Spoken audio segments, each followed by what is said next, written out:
insulin resistance, which we call diabetes, is the cellular response to too much glucose. And the reason the body did that was to save its life. Because if all that glucose got in there, it'd be dead. So what we're calling diabetes, as if it's a bad thing, is saving the life of the person. High blood pressure, same thing. You're eating kebab, you're eating all the stuff we mentioned. The lining of your arteries are getting blocked up, so they're narrow. But your body needs to maintain blood flow, otherwise you'll have a stroke, you'll have a heart attack. So how do you maintain blood flow if the tubes are narrow? Increase the pressure. So you have blood pressure. High blood pressure. So you go to the doctor, he says you have a disease. This is bad. No, it's saving your life. It's not bad. It's saving your life. Let me ask you a question. If I can't walk and I need a cane, and you want to help me, are you going to kick the cane out?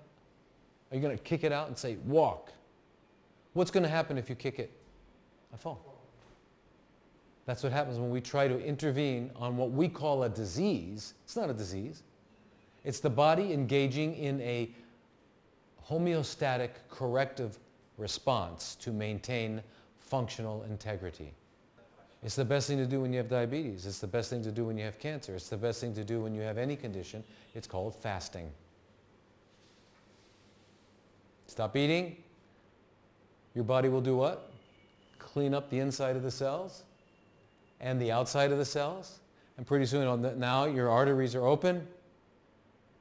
All of your receptors change. Your receptors signal the DNA go back to being normal. Now fasting, many people don't have time or energy to do a water fast because they're working. You can do green juice fast. You can do other kind of master detox.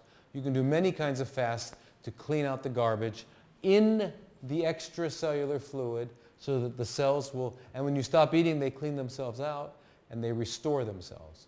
So if you want to restore your body back to function, you stop eating and get rid of all the waste, and your body will be making energy, doing all this.